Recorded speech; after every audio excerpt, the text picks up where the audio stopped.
This episode of Techno Buffalo is brought to you by Click It or Ticket. If you don't like Apple, don't watch the show. The latest in iPhone 5 rumors, why Apple's design guru says you might not have seen his best work just yet, and what the heck is Apple going to do with $8 billion worth of capital expenditures this year? If you don't eat your meat, you can't have any pudding. That's right, kids. It's Techno Buffalo's Rumor Roundup. Round them up! Woohoo!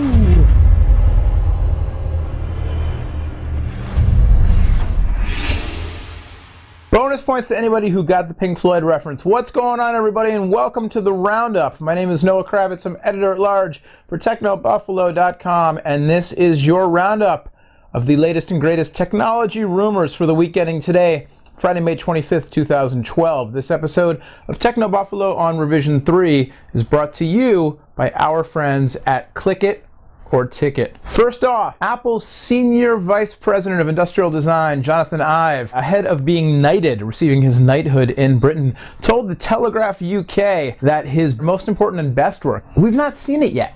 Ive was asked, Sir Jonathan Ive, if you will, was asked what of all of the products he's worked on, the iconic products, the iPod, the iPhone, the iPad, what of all of these products represents his best work? And he said, I quote, "It's a really tough one. A lot does seem to come back to the fact that what we're working on now feels like the most important and best work we've done. And so it would be what we're working on right now, which of course I can't tell you about." Now our own Todd Haselton did the deed of speculating. There's the new iPhone, which we'll get to in a minute. There's the alleged iPad mini, which I personally will believe it when I see it. There's the refreshed MacBook Pro line, and then of course there's the mythical beast, the iTV. Very interested to see what Sir Ive and his team of designers may have up their sleeves from Apple for later this year. Speaking of later this year, what in the world is Apple going to spend $8 billion on, specifically in terms of capital expenditures? In a report earlier this week on Asimco, Horace Dediu, forgive me Horace if I mispronounced your last name there, released a report, a blog post that tracked Apple's capital expenditure expectations. Apparently Apple spent a record-breaking $1.3 billion on machinery and equipment during last quarter alone, and Dediu says that Apple will need to spend a whopping $2.5 billion in each of the next 2 quarters in order to meet its capital expense expectations for fiscal year 2012.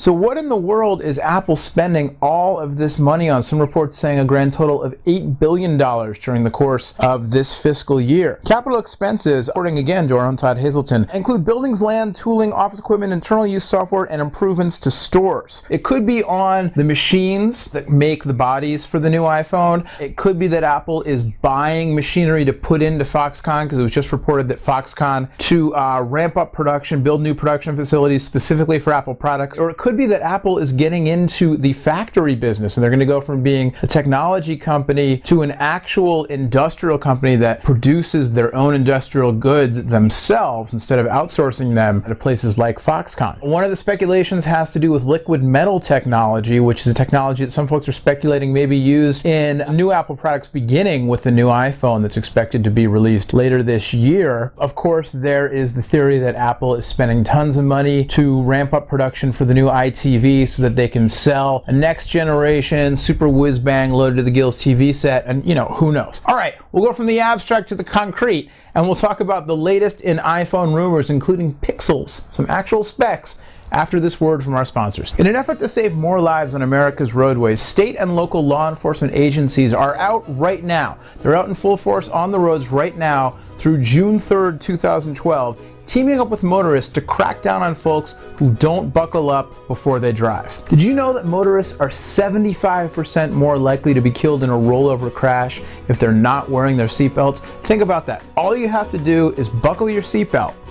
And should you get into a rollover crash, which obviously we hope you don't, but it happens. Should you get into a rollover crash, your odds go down. It's a no-brainer. It's not a big deal. The seatbelts are better than they ever have been. They're more comfortable. It doesn't even matter. Just wear them. You're not going to be uncool if you don't wear your seatbelt. You're going to be uncool if you die in a car crash. Buckle up every time you go out, day or night, whether you're going to the store to pick up milk, whether you're going to the club, whether you're going to pick up your kids or your kid's sister at school, doesn't even matter. You're getting in your car, you're driving down to Fry's Electronics to pick up the latest in a quad-core GPL GLU 5000 Deluxe STS with cheese motherboard, buckle up your seatbelt. It's easy, it could save your life, and it's the law. Law enforcement agencies across the country are prepared to give tickets to anybody who's not buckled up. There's no excuses, so buckle up. Click it or ticket. So last but certainly not least, what are N41AP and N42AP, and why should you care?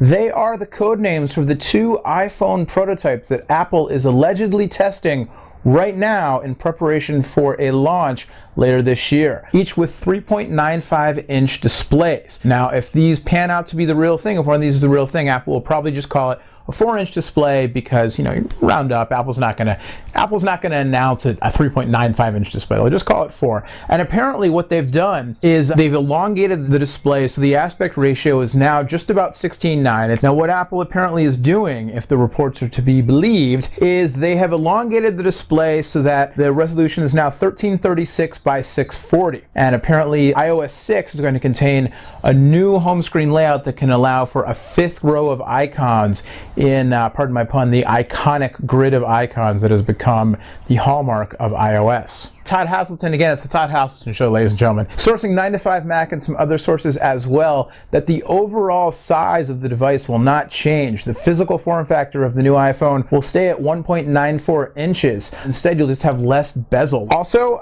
some alleged photos, alleged specs kicking around about the new camera sensor, and lots of reports that Apple will be abandoning the 30-pin dock connector in favor of a new dock connector that's sized somewhere between the micro and mini USB standards. This new dock connector will debut on the new iPhone and eventually make it across the iOS line, including iPad and iPod Touch. All right, that'll do it for this week. Again, thanks to the folks at Click It or Ticket for sponsoring this week's episode. Also, thanks to Revision 3 for having us. Thanks to you for watching us.